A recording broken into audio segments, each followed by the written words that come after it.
Public vision వార్తలకు స్వాగతం. నా పేరు కృష్ణకుమార్. వార్తల్లో ముందుగా హెడ్లైన్స్.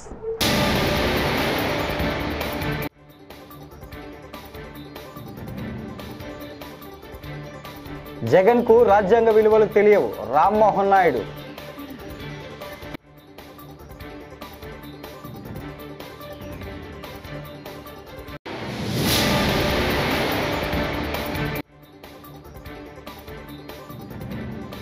మాకు ప్రతిపక్ష హోదా ఇవ్వాల్సిందే, అసెంబ్లీ నుంచి వాకౌట్ చేసిన తర్వాత బొత్స వ్యాఖ్యలు.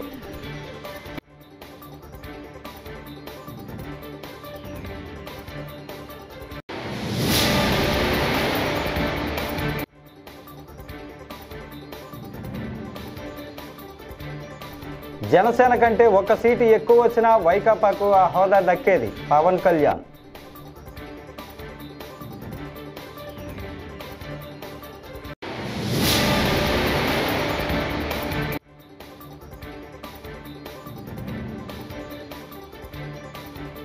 సీఎంపై కేటీఆర్ విమర్శలు సరికాదు, మంత్రి కోమటిరెడ్డి వెంకటరెడ్డి. ఇక డీటెయిల్స్ చూస్తే, మాజీ సీఎం జగన్కు రాజ్యాంగ విలువలు తెలియవని కేంద్ర మంత్రి రామ్మోహన్ నాయుడు విమర్శించారు. తెదేపా నేత కింజరాపు ఎర్రంనాయుడు 68వ జయంతి సందర్భంగా శ్రీకాకుళం జిల్లా టీడీపీ కార్యాలయంలో పూలమాలలు వేసి నివాళులర్పించారు. ఈ సందర్భంగా రామ్మోహన్ నాయుడు మాట్లాడుతూ, వైకాపా నాయకులు ప్రజా సమస్యలపై కాకుండా జగన్కు ప్రతిపక్ష హోదా కల్పించాలని పోరాటం చేస్తున్నారని ఎద్దేవా చేశారు. కేంద్ర ప్రభుత్వం సహకారంతో రాష్ట్రాన్ని గాడిలో పెట్టేందుకు కూటమి ప్రభుత్వం కృషి చేస్తుందని ఆయన పేర్కొన్నారు. అదే ఆశ్చర్యంగా ఉంది. ప్రజలు క్లియర్గా తీర్పిచ్చారు. జగన్మోహన్ రెడ్డి గారిలో ఏం కోరుకోవట్లేదో, ఏది తప్పుపట్టారో మొన్న ఎలక్షన్ రిజల్ట్లోనే తెలిసింది. అహంకారం, కక్ష సాధింపు చర్యలు, ఇష్టమొచ్చినట్టుగా మాట్లాడడం, ఎవరిని లెక్క చేయకపోవడం, రాజ్యాంగ వ్యవస్థల్ని తొంగలో తొక్కడం, ఇలాంటి విషయాలన్నీ కూడా చూసిన తర్వాత ప్రజలు ఇటువంటి రాజకీయాలు మాకొద్దు, ఇటువంటి రాజకీయ నాయకులు కూడా మాకొద్దని 11 సీట్లకు పరిమితం చేశారు. ఇప్పటికీ కూడా వాళ్ళ ధోరణి మార్చుకోకుండా వాళ్ళ నాయకులు చూస్తున్నాం. బయటకు వచ్చి మళ్ళీ మీడియా తాలూకా మైకులు పెడితే అప్పుడు ఏ రకంగా మాట్లాడేవారు అదే రకంగా మాట్లాడుతుంటే ఈరోజు ఆశ్చర్యం కలుగుతుంది. ఇప్పటికైనా బుద్ధి తెచ్చుకోలేదు ఏంటా అని. అది జగన్మోహన్ రెడ్డి గారికి, వాళ్ళ నాయకులకి అందరికీ కూడా వర్తించే పరిస్థితిలో ఉంది.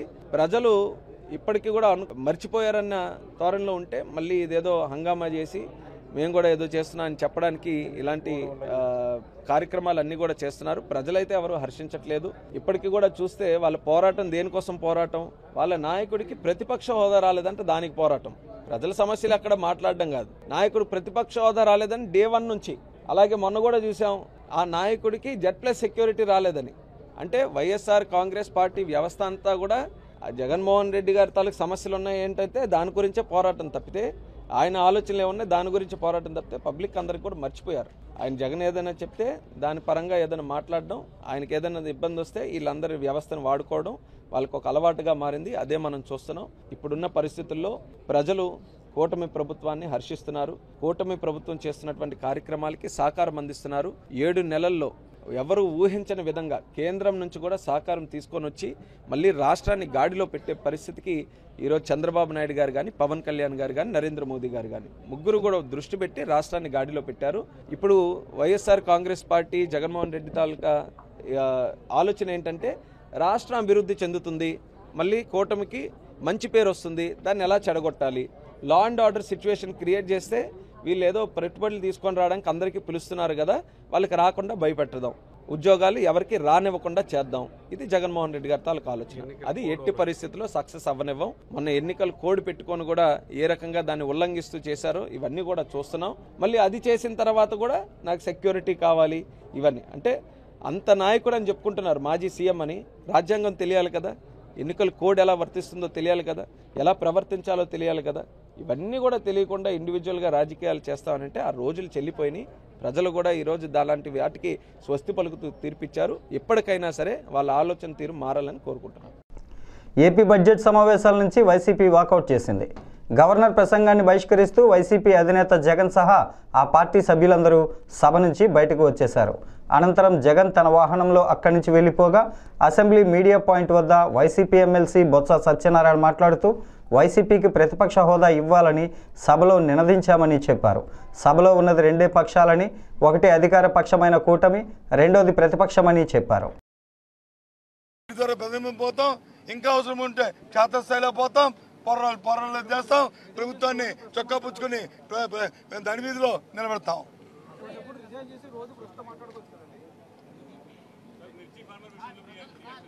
ఏంటి మిర్చి ఫార్మర్ చెప్పాము మా డిమాండ్, మిర్చి ఫార్మర్స్కి మద్దతు ధర ప్రభుత్వం ప్రకటించాలి. ఆ మద్దతు ధరకి ప్రభుత్వమే కొనుగోలు చేయాలి, మార్కెట్ ఇంటర్వెన్షన్ జరగాలి. కేంద్రం ఎప్పుడో ఇస్తుందని ఎదురు చూడడం కాదు. అంతవరకు రైతులు వచ్చి ఉండలేరు, రైతులు ఆత్మహత్యలు చేసుకుంటున్నారు, ఇబ్బందులు పడుతున్నారు. దయచేసి ప్రభుత్వం ఆలోచన చేయాలి అనేది మా demand. Okay,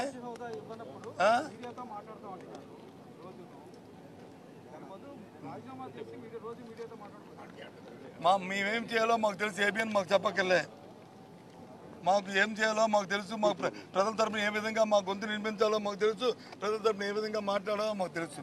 okay, thank you.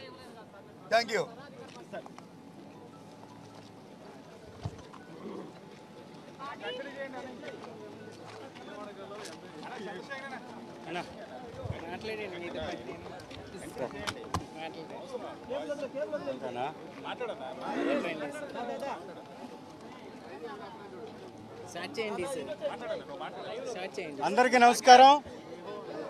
ఈరోజు రాష్ట్రంలో అనేక సమస్యలు తాండవిస్తున్నటువంటి పరిస్థితి కనపడుతుంది. ఈ రాష్ట్రంలో పరిపాలనని గాలికి వదిలేసినటువంటి ప్రభుత్వం ప్రతిపక్ష హోదాని ఏ విధంగా ఎగ్గొట్టాలనేటటువంటి ప్రయత్నం తప్ప ప్రజల పక్షాన గొంతు వినిపించేటటువంటి ప్రతిపక్షాన్ని గుర్తించింది కారణం ఏంటి ఒక్కసారి గమనించండి. ఈ రాష్ట్రంలో జరుగుతున్నటువంటి అరాచకాలపై, ఈ రాష్ట్రంలో జరుగుతున్నటువంటి అఘాయిత్యాలపై, ఈ రాష్ట్రంలో జరుగుతున్నటువంటి దోపిడీపై గళమెత్తేటటువంటి ప్రతిపక్షం లేకపోతే విచ్చలవిడిగా వాళ్ళ దోపిడీని సాగించవచ్చు అనేటటువంటి ప్రతిపక్ష హోదా అడిగితే ఇచ్చేది కాదని, ప్రజలు ఇస్తేనే వస్తుందని AP deputy CM Pawan Kalyan అన్నారు. అత్యధిక మెజారిటీలో రెండో స్థానంలో ఉన్న పార్టీకి ప్రతిపక్ష హోదా ఇస్తారని అన్నారు. ఈ విషయంలో వైకాపా సభ్యులు హుందాగా ప్రవర్తించాలని హితవు పలికారు. అసెంబ్లీ సమావేశాల సందర్భంగా మీడియా పాయింట్ వద్ద పవన్ కళ్యాణ్ మాట్లాడారు. బలంగా మాట్లాడుతూ వచ్చారు. ఇది అడిగితే వచ్చేది కాదు, అది ప్రజలు ఇస్తేనే వస్తుంది. బేసిక్గా ఒకటి హైయెస్ట్ మెజారిటీ ఎవరికి ఉంది వాళ్ళు ప్రభుత్వం ఫామ్ చేస్తారు. వాళ్ళకంటే నెక్స్ట్ స్టేజ్ ఎవరికి ఉంటే వాళ్ళకి ప్రతిపక్ష హోదా ఇస్తారు. అంతేగాని గతంలో మేము ప్రభుత్వాన్ని పరిపాలించాం కాబట్టి మా ప్రతిపక్ష హోదా ఎవరికి ఇవ్వరు. కనీసం జనసేన కంటే కూడా ఒక సీట్ ఎక్కువ వచ్చినా కానీ వాళ్ళకి ప్రతిపక్ష హోదా దక్కేది. ఈ రోజున ప్రభుత్వంలో సెకండ్ లార్జెస్ట్ పార్టీ జనసేన. దాన్ని ప్రజల దృష్టికి తీసుకొద్దాం. వైసీపీ నాయకులు వాళ్ళు చేస్తున్న మాకు ప్రతిపక్ష హోదా ఇస్తే తప్ప మేము అసెంబ్లీలో అడుగు పెట్టాం, లేదంటే ప్రసంగాలు అడ్డుకుంటాం. ఇది సరైన మెసేజ్ బయటికి వెళ్దాం. ఇది రైట్ కు సరైన విధానం కూడా కాదు. ఇది ప్రజలందరికీ తెలియజేయాలనుకున్నాం. ఇది ప్రతిపక్ష హోదా ఏ పరిస్థితిలో వస్తుందంటే మీకు రూలింగ్ పార్టీస్ కంటే కూడా, రూలింగ్ పార్టీ కంటే కూడా అత్యధికంగా ఇంకొక సీట్లు వాళ్ళకంటే మీరు వస్తే దాని తర్వాత 11 సీట్లు ఉన్న వైసీపీకి ప్రతిపక్ష హోదా ఎలా వస్తుంది? మేము వస్తే తప్ప మేము అసెంబ్లీకి రాము, ఇలా గవర్నర్ ప్రసంగాలను అడ్డుకుంటాం అనేది ఇది సరైనది కాదు. ఇది ప్రజలందరికీ కూడా తెలియచేస్తున్నాం ఈ సందర్భంలో. అందుకని ఇది భవిష్యత్తులో కూడా మేము కోరుకునేది వైసీపీ నాయకుల్ని, మీకు ప్రతిపక్ష హోదా ఇవ్వకపోయినా ప్రజలు మీకు 11 సీట్లు ఇచ్చారు, దాన్ని గౌరవించి మీరు అసెంబ్లీకి రండి. మీ స్థాయికి తగ్గట్టుగా మీకు మీకు ఎన్ని ప్రశ్నలు అడగాలో దాని తగ్గట్టుగా ఇస్తారు. మీకు ఇవన్నీ దాటి స్పీకర్ గారు కూడా చాలా గౌరవంగా వాళ్ళు 11 సీట్లు వచ్చినప్పటికీ కూడా చాలా గౌరవంతో ఇంతకాలం వాళ్ళకి ఇస్తా వచ్చారు. ప్రశ్నోత్తరాల సమయంలో కూడా ఆయనకి ఇచ్చారు. గతంలో కూడా ఇవన్నీ ఆయన రావడానికి కూడా ఆయన ఎలా రావాలి, ఏం చేయాలి, దానికి కూడా చాలా ఏ మాత్రం ఇబ్బంది పెట్టకుండా గతంలో కూడా చేశారు. ఫస్ట్ మీరు మనకి గవర్నమెంట్ ఫామ్ అయిన తర్వాత కూడా వీటిని దృష్టిలో పెట్టుకుని వైసీపీ కొంచెం హుందాగా వ్యవహరించాల్సిన అవసరం ఉంది. వైసీపీ నాయకులకు కూడా మీకు బాధ్యత ఉంది. గవర్నర్ గారి ప్రసంగాన్ని మీరు ఆ విధంగా మీరు ప్రశాంతంగా విని వచ్చే జరుగుతున్న సమావేశాల్లో మీరు దాని లోటుపాట్లు మీరు చెప్తే బాగుంటుంది తప్ప ఇలా కూర్చోబెట్టి అరుపులు కేకలు ఇది సమంజసంగా లేదు. అంటే అర్ధాంతరంగా ప్రతిదానికి అసెంబ్లీలోకి రాగానే గొడవ పెట్టుకోవాలి, దేన్నైనా విభేదించాలనేది ఇది ఒక చాలా లో లెవెల్ ఆలోచన విధానం, లో లెవెల్ స్ట్రాటజీ. అది ఎస్ఎల్బీసీ టన్నెల్లో చిక్కుకున్న 8 మందిని సురక్షితంగా బయటకు తీసుకొచ్చేందుకు ప్రభుత్వం తీవ్రంగా ప్రయత్నిస్తోందని మంత్రి కోమటిరెడ్డి వెంకటరెడ్డి చెప్పారు. టన్నెల్ వద్ద కొనసాగుతున్న సహాయక చర్యలను సీనియర్ నేత జానారెడ్డితో కలిసి పర్యవేక్షించారు. ఈ సందర్భంగా మీడియాతో మాట్లాడారు. ఓవైపు 8 మంది ప్రాణాపాయ స్థితిలో ఉంటే భారాస నేతలు విమర్శలు చేయడం తగదని హితవు పలికారు. ఘటనాస్థలికి సీఎం రాలేదంటూ ఎక్స్ వేదికగా కేటీఆర్ చేసిన వ్యాఖ్యలపై మంత్రి మండిపడ్డారు. గ్రావిటీ ద్వారా నీళ్ళు ఇచ్చుకుంటూ ఫుల్ లెవెల్ కెపాసిటీ అయితే 6000 క్యూసెక్స్, ఫుల్ కెపాసిటీ అయితే 4 లక్షల ఎకరాలు ఇచ్చుకుంటూ దేవరకొండ పెద్ద ఊరతో పాటు నల్గొండ నగరికల్ కాన్ఫరెన్స్ వరకు నీళ్ళు సాగునీటితో పాటు ఫ్లోరైడ్ మొత్తం మాయం చేస్తూ ఎప్పుడు గ్రావిటీతో నడిచే ప్రాజెక్టు మా కలల ప్రాజెక్టులో ఈ ఇన్సిడెంట్ ఇప్పటి వరకు దాదాపు 9.5 కిలోమీటర్లు మాత్రమే మిగిలింది. ఏ ఒక్క చిన్న ఇన్సిడెంట్ జరగకుండా సంఘటన జరగలే అని ఇంత పెద్ద సంఘటన ఒకటేసారి జరగగానే నిజంగా కూడా అందరం కూడా బాధపడుతూ మాది ఒకటే కోరిక, మాది ఒకటే, మేము దేవుని ప్రార్థించేది ఒకటే, ఫస్ట్ మా కోసం మా ప్రాజెక్టుని కష్టపడటానికి 1000 కిలోమీటర్ల కుటుంబాలను వదిలిపెట్టి అస్సాం, జార్ఖండ్, మధ్యప్రదేశ్, ఉత్తరప్రదేశ్కి వెళ్ళి వచ్చి చిక్కిపోయిన 8 మంది వాళ్ళని ఏ విధంగా ప్రాణాలతో బయటికి తీసుకురావాలనే ఈరోజు మా గౌరవ ముఖ్యమంత్రి రేవంత్ రెడ్డి గారు కానివ్వండి, ఇరిగేషన్ మినిస్టర్ ఉత్తమ్ కుమార్ రెడ్డి గారు, జూపల్లి కృష్ణారావు గారు, అలాగే పెద్దలు జానారెడ్డి గారు కూడా రోజు పర్యవేక్షిస్తూ ఈరోజు స్వయంగా ఇక్కడ తెలుసుకొని కొన్ని సలహాలు ఇవ్వడానికి వారు రావడం, ఇక్కడ స్థానిక ఎమ్మెల్యే మా వంశీకృష్ణ కానీ, బాలునాయక్ కానీ, జయవీర్ కానీ, నేను ఈరోజు స్వయంగా రావడం, మధ్యలో 2 days నేను లేకపోవడంతో రోజు ఫోన్లో గంట మాట్లాడుతూ, కానీ ఆ 8 మందిని ప్రాణాలతో తిరిగి రావాలంటే ఆ శ్రీశైల మల్లారెడ్డి కూడా ప్రార్థిస్తున్నాం అని ఎక్కడో కూడా మాకు ఆశ ఉన్నది. అందుకని ఇలా ఎన్డీఆర్ఎఫ్, ఆర్మీ, ఎస్డీఆర్ఎఫ్, సింగరేణి, ఇంకా ఆర్మీ వాళ్ళు కొత్త మిషనరీ కూడా ఢిల్లీకి వెళ్ళి తెప్పిస్తున్నా అని చెప్పి వాళ్ళు మన తెలంగాణ ఇన్ఛార్జ్ ఆర్మీ ఆఫీసర్ కూడా చెప్పడం జరిగింది. మేము ఒకటే కోరుకుంటున్నాం, తప్పకుండా వీళ్ళు ఇప్పుడు కూడా రెస్క్యూ టీం లోపల ఒకటి ఉన్నది. దేశ విదేశాలలో ప్రపంచంలోనే అతిపెద్ద ఆధ్యాత్మిక వేడుక అయిన మహాకుంభమేళాలో బాలీవుడ్ హీరోయిన్ కత్రినా కైఫ్ పాల్గొన్నారు. కుటుంబ సభ్యులతో కలిసి సోమవారం మహాకుంభమేళాకు ఇచ్చేసిన ఆమె త్రివేణి సంగమంలో పుణ్యస్నానాన్ని ఆచరించారు. అనంతరం ప్రత్యేక పూజలు నిర్వహించారు. మహాకుంభమేళా ఈ నెల 26న ముగియనుండడంతో భక్తులు భారీగా తరలివస్తున్నారు.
హైదరాబాద్ నగరంలోని యూసఫ్గూడలో ఓ మేకప్ అండ్ బ్యూటీ అకాడమీని సినీ నటి ముమైత్ ఖాన్ ప్రారంభించారు.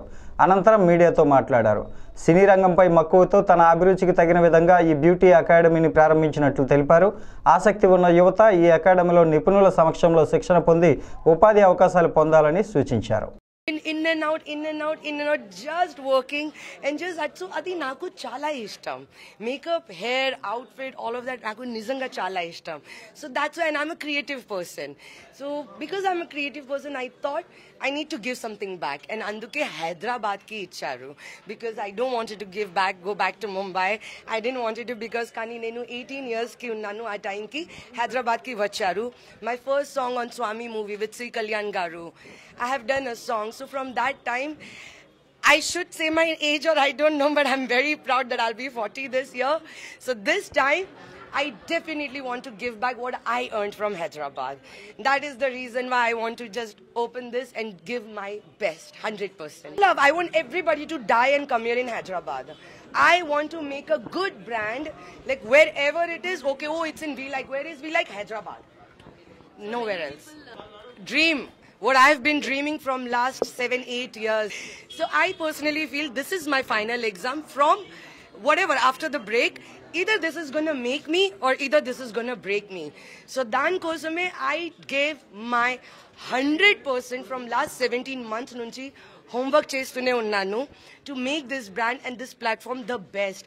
Anduke na certificate lo ISO, QAA and IAF already under process for NSDC skill development certificate. I'm working on that. So I want to give the best platform for any student. I don't want to make them fool. I don't want to lie to them. And I don't want to make that the certificate with We Like name and oh, you have learned. No. I want to give them the best. Wherever they go, they should just get the job. I'm going to teach them how to do a business, how they can take care of their business, what they should do, what they should take care of, everything. Because I have gone through it. This break, this 17 months, my homework, I really want to now give it back to people. I want to give this knowledge back. How would you take care of yourself if something happens? What next? So the only thing is you need to be very passionate about what you love the most. If you think you're the best, please come join We Like Academy.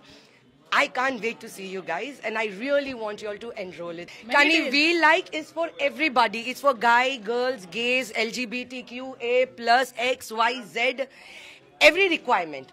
Whoever has the passion, they can definitely come and they can definitely learn. Just for them also, I am actually on a talking terms with some few banks, and once I launch, like today when I launched it, and now things have started, so definitely I'll be working for students' loans also. హాజరు వేయించుకుని వెళ్లడానికే YCP అధినేత జగన్ ఆయన ఎమ్మెల్యేలు అసెంబ్లీకి వచ్చినట్లుందని మంత్రి అచ్చెన్నాయుడు తీవ్ర విమర్శలు చేశారు. సోమవారం ఉదయం సభకు వచ్చిన వైసీపీ ఎమ్మెల్యేలు 10 నిమిషాలు కూడా ఉండకుండానే బాయ్కాట్ చేసి వెళ్లిపోవడాన్ని తప్పుపట్టారు. సభలో ప్రజా సమస్యలపై వారు మాట్లాడతారని తాము భావించామని మంత్రి తెలిపారు. బయటకు వచ్చి నేను ప్రతిపక్ష వాదా నాకు ఇచ్చినంత వరకు నేను శాసనసభకు రానని మాట్లాడుతున్నాను. ఎక్కడొస్తుంది నీకు ప్రతిపక్ష హోదా? ప్రతిపక్ష హోదా అనేది స్పీకర్ అయ్యన్న పాత్రుడు గారు, ముఖ్యమంత్రి చంద్రబాబు నాయుడు గారు ఎవరో ఇచ్చింది కాదు. ప్రతిపక్ష హోదా అయినా అధికార పక్ష హోదా అయినా ఇచ్చింది ప్రజలనే విషయాన్ని నువ్వు గుర్తుపెట్టుకోవాలని చెప్పి తెలియజేస్తున్నాను. ఈరోజు ప్రజలు నన్ను శాసనసభ్యుడిగా గెలిపించారు కాబట్టే నేను శాసనసభకు వచ్చాను. ప్రజలు గెలిపించకపోతే శాసనసభకు కూడా వచ్చే అవకాశం ఉండదు. ఈ వింత పోకర్లన్నీ చూస్తుంటే ఆశ్చర్యం కలుగుతుంది. ఇటువంటి డిస్కషన్స్ ఎప్పుడు ఈ రాష్ట్రంలో జరగలేదు. ఇటువంటి ప్రస్తావనలు ఎప్పుడు కూడా జరగలేదు. ఇదేదో నాకు ప్రతిపక్ష హోదా ఇవ్వలేదు, ఇస్తే నేను శాసనసభకి వెళ్ళి ప్రజల పక్షాన మాట్లాడుతానని ఒక తప్పుడు మాటలు చెప్పినవే చెప్తూ ప్రజల్ని తప్పుదావ పట్టించడానికి ఒక వ్యక్తి ప్రయత్నం చేస్తున్నటువంటి విషయాన్ని ఈ సందర్భంగా రాష్ట్ర ప్రజలకు తెలియజేస్తున్నాను. డంపింగ్ యార్డ్ నుంచి కలుషితమైన గాలి, పొగ, దుర్వాసన వెదజల్లుతోందని ప్రజలు అనారోగ్యానికి గురవుతున్నారని సిపిఎం జిల్లా కార్యదర్శి నల్లప్ప ఆదివారం పేర్కొన్నారు. అనంతపురంలో చెత్తను ప్రాసెసింగ్ చేయకుండా 20 ఎకరాల విస్తీర్ణంలో 80 అడుగులు పేరుకుపోవడాన్ని చూసి ఆశ్చర్యపోయారు. మున్సిపల్ అధికారులు ఎక్కడ ఏం చేస్తున్నారని ప్రశ్నించారు. ప్రజల ఆరోగ్యంతో చెలగాటమాడుతున్నారా అంటూ మున్సిపల్ అధికారులపై మండిపడ్డారు. దీనిని అంటించటము, అట్లాగే ఇక్కడ సంబంధించినటువంటి వ్యర్థాలను పక్కకు తీసుకోకపోవడం ఫలితాన ప్రతిరోజు 100 క్యూబిక్ మీటర్లకు సంబంధించినటువంటి కర్బన ఉద్గారాలు పెద్ద ఎత్తున నగరాన్ని పొగ రూపంలో ఆవహిస్తున్నాయి. దాదాపు 40 కాలనీలకి ఈ పొగ వల్ల అనారోగ్యాలకు గురయ్యేటువంటి ప్రమాదం ఉంది. ఒక పక్కనేమో నరేంద్ర మోదీ గారు స్వచ్ఛ భారత్, ఆంధ్రాలో అయితే స్వచ్ఛ ఆంధ్ర, అనంతపురం అయితే స్వచ్ఛ అనంతపురం అనే ప్రకటనలు చేస్తా ఉన్నారు. మరోవైపున చెత్త నుండి సంపదను సృష్టిస్తామంటున్నారు. ఈ సంపద నుంచి సంపదను సృష్టించడం కాకుండా చెత్త నుంచి జబ్బులను సృష్టిస్తున్నారు. ప్రధానంగా లంగ్స్కి సంబంధించినటువంటి వ్యాధులను పెంచడానికి ఈ డంపింగ్ యార్డ్ బాగా ఉపయోగపడుతుంది. ఓ పక్కేమో ఇదే నగర కమిటీకి సంబంధించినటువంటి మున్సిపల్ ఆఫీస్ వారు 15 కోట్ల రూపాయలతో దీనిని ప్రాసెస్ చేయడానికి గతంలో ఏర్పాటు చేసినారు. దానికి సంబంధించినటువంటి బిల్లులు కాలేదనే పేరుతో కాంట్రాక్ట్ సామాన్లతో సహా ఎత్తిపోయినటువంటి పరిస్థితి ఉంది. ఇక్కడేమో వందల ట్రాక్టర్లు ఇక్కడ చెత్త చేరుతూనే ఉంది. దీన్ని ప్రాసెస్ చేయడానికి ప్రభుత్వానికి సంబంధించినటువంటి పాలకులు ఏమాత్రమూ స్పందించలేదు. ఎన్నికల ముందు ఏదో మాట్లాడడం, మాట్లాడి ఓట్లు వేయించుకోవడం, గెలిచిన తర్వాత ఈ డంపింగ్ యార్డ్ గురించి ఏమాత్రం పట్టించుకునే పరిస్థితి కనపడలేదు. ఈ డంపింగ్ యార్డ్ వల్ల లంగ్స్ క్యాన్సర్ వచ్చేటువంటి ప్రమాదం ఉంది. శ్వాస సంబంధమైనటువంటి అనేక రోగాలు బారిన పడేటువంటి పరిస్థితి ఉంది. ప్రతిరోజు సాయంత్రం నుంచి చూస్తే విపరీతమైన అన్ని కాలనీలకు పక్కనున్న బుక్కరాయసంద్రం ఉన్నారు, నారాయణపురము, రుద్రంపేట, అట్లాగే అనేక ఇక్కడ ఉన్నటువంటి రాజీవ్ కాలనీ, ఇలాంటి కాలనీలు మొత్తం ప్రజలు చాలా తీవ్ర ఇబ్బంది పడుతుంది. కిటికీలు దాలబందరాలు కూడా వేసుకుంటే కూడా పొగ ఇంట్లోకి జ్వరపడేటువంటి పరిస్థితి ఉంది. ఎంత ఆరోగ్యంగా కాపాడాల్సినటువంటి ప్రభుత్వం ఆ వైపున అనారోగ్యాన్ని పెంచేటువంటి పద్ధతుల్లో ఇది చేస్తా ఉన్నది. ఇది సరైనది కాదు. అందుకోసమే సిపిఎం పార్టీ ఈరోజు సందర్శించడమే కాదు, రేపు రాబో కాలంలో మరింతగా ఎన్టీఆర్ జిల్లా ఇబ్రహీంపట్నం రింగ్ సెంటర్లో సోమవారం సిఐటియు ఆధ్వర్యంలో ఆక్రమణల తొలగింపుపై సిపిఎం నేతల జాతీయ రహదారి ఆక్రమణ తొలగింపు నిరసిస్తూ వ్యాపారస్తులతో నిరసన ప్రదర్శన చేశారు. ఈ సందర్భంగా స్థానిక ఎమ్మెల్యే వసంత కృష్ణ ప్రసాద్పై సిపిఎం సీనియర్ నేత ఆలేటి విఠలరావు ఆసక్తికర వ్యాఖ్యలు చేశారు. అది ఉంటే మాత్రం వీళ్ళకి అధికారం అవుతుందని ఉద్దేశంతో తీపిచ్చి నేను కడతానని చెప్పేసి అన్నాడు. వారి కట్టట్లా. మేము ఒకటే అడిగాము, ఇక్కడ ట్రాఫిక్ నిబంధనలు జరగకుండా ఉండాలంటే అక్కడ స్టాండ్ ఏర్పాటు చేయండి. స్టాండ్ ఏర్పాటు చేస్తే మోటార్ సైకిళ్ళు, కార్లు అక్కడ ఆపుతారు, కొనుక్కొని వెళ్ళిపోతారని చెప్పేసి అన్నాం మేము. అలాంటిది ఏం లేదు, అక్కడ స్టాండ్ ఏర్పాటు చేయాలి. అది వదిలేసి కిల్లా ఈటీపీఎస్ రోడ్లో ఉన్నటువంటి వాళ్ళు ఏం చేశారండి, వాళ్ళని కూడా తీసేశారండి. ఈటీపీఎస్ రోడ్డు వాళ్ళు చాలా ఇబ్బంది, ఎన్నో హోటల్స్ అవన్నీ కూడా రోడ్డు మీద అమ్ముతున్నారు. వాళ్ళనేం పట్టించుకోవట్లేదు, పెట్టుబడిదారులు పెద్దవాళ్ళని ఏం పట్టించుకోవట్లేదు. వాళ్ళు చిన్న వ్యాపారాలు చేసుకొని దూరంగా పెట్టుకొని, ఫుట్పాత్కి దూరంగా పెట్టుకొని అమ్ముతుంటే వాళ్ళని కూడా తీసేశారు. అంటే ఉద్దేశం ఏంటి? వ్యక్తిగతంగా చూస్తున్నారా, లేకపోతే పార్టీ పరంగా చూస్తున్నారా, లేకపోతే ఇబ్రహీంపట్నం రింగ్ సెంటర్లో పేదలు బతకూడదని చూస్తున్నారా? పేదలు అనేవాడు ఉండకూడదు, ఈ దేశంలో పెట్టుబడిదారులు మాత్రమే వెళ్ళాలి, కారుల్లో పెట్టుబడిదారులు మాత్రమే క్లియర్గా ఉండాలి, కారుల్లో పోయే పెట్టుబడిదారులకి ఉపయోగపడాలనుకుంటే మాత్రం అది న్యాయం కాదు. మేము పేదలను ఒకటే కోరుకుంటాం. ఇక్కడ ఇవాళ కొట్లు మోసారు కలే చూడండి, ఎంత బోసి కొడుతుందో చూడండి. అదే వ్యాపారంగా కొట్లుంటే ఎంత అందంగానో రింగ్ రోడ్డే ఒక రకమైన కళ వచ్చేస్తుంది. అలాంటి కళను కూడా తీసేసి ఏమీ లేదు. నేను పోలీసు వారిని ఏమంటలేదు, ఎందుకంటే వాళ్ళు డ్యూటీ వారు చేస్తున్నారు, వారి ఉద్యోగం వారు చేస్తున్నారు, వాళ్ళని మేము అంటలా. ప్రభుత్వ విధానాలు, ఎమ్మెల్యే గారు వీళ్ళందరూ కలిసి ఒక ప్లాన్ ప్రకారం పేదలు లేకుండా ఇక్కడ ఇది ఒక పెద్ద పెట్టుబడిదారి రూట్ లాగా చూడాలని. బూడిద దారుణమైన బూడిద జరుగుతుంది. అనేక సార్లు బూడిద యొక్క పరిస్థితి చూడమన్నాం, ఏనాడు కూడా లేదు. మంచినీళ్ళ సమస్య, బూడిద వస్తుంది మంచినీళ్ళలో కూడా. తెల్లవారిపాటికి ఊడ్చుకుంటే దగ్గర ఒక బొచ్చడు దుమ్ము తేలుతుంది. ఇవన్నీ ఎవరు పట్టించుకోరు. పేదలు బతకూడదు, రింగ్ రోడ్ ఏమంటే పేదలు బతకూడదు, రింగ్ రోడ్ ఏమంటే పేదలు ఉండకూడదు. అలాంటి పరిస్థితి ఉంది. దీన్ని మేము మాచర్ల పట్టణంలో రోడ్ల వెంట ఆవులు తిరగటం వలన రోడ్డు ప్రమాదాలు జరుగుతూ ఉన్నాయని, ఈ సమస్యను దృష్టిలో ఉంచుకొని ఆవులను పట్టణంపై వదిలే యజమానులకు జరిమానా విధిస్తామని కమిషనర్ వేణుబాబు సోమవారం తెలిపారు. ఇప్పటికే 40 ఆవులను పట్టుకొని కాసు బ్రహ్మానందరెడ్డి పార్కులో ఉంచామని, వాటి యజమానులు జరిమానా చెల్లించి తమ ఆవులను తీసుకెళ్లాలని సూచించారు. లేని పక్షంలో ఆవులను గోశాలలకు పంపిస్తామని స్పష్టం చేశారు. విజ్ఞప్తి అండి, మనం మాచర్ల పట్టణంలో వీధుల వెంట తిరిగే ఆవులకు సంబంధించి మన శనివారం దాదాపుగా 40 ఆవులను పట్టుకొని ఇక్కడ బందరదొడ్డిలో పెట్టడం జరిగింది.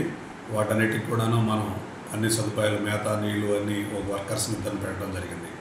ఈ వీధుల వెంట తిరిగే ఆవుల వల్ల ఈ రోడ్డు యాక్సిడెంట్లు కానీ, కొంతమందిని పొడవటం కానీ, రోడ్డు నిండా పేడ వేసి అపరిశుభ్రం చేయటం కానీ జరుగుతున్నాయి. అదేవిధంగా అనేక రకాలుగా మన ఎలక్ట్రానిక్ మీడియాలో కానీ, ప్రింట్ మీడియాలో కానీ ఇట్లా ఇబ్బందుల గురించి వాళ్ళు రాయటం జరుగుతుంది. దాని మీద ప్రభుత్వం కూడా చాలా సీరియస్గా తీసుకొని ఆవుల్ని నియంత్రణ చేయండి అని చెప్పేసి చెప్పడం వల్ల మేము శనివారం మొత్తం 40 ఆవులను తీసుకొచ్చి ఆఫీసులో కట్టివేయడం జరిగింది. వీటన్నిటికి సంబంధించి విజ్ఞప్తి చేసేది ఏంటంటే, మేము గతంలో చాలాసార్లు మైక్ ద్వారా ప్రతి ఆవుల పెంపకందారులకి చెప్పడం జరిగింది, ఆవులను కట్టివేసుకోండి, లేదనుకుంటే గోశాలలో తరలిస్తామని చెప్పేసి. కానీ కొంతమంది యజమానులు నిర్లక్ష్యంగా రోడ్ల మీద వదలటం వల్ల చాలా ఇబ్బందులు కలిగినాయి.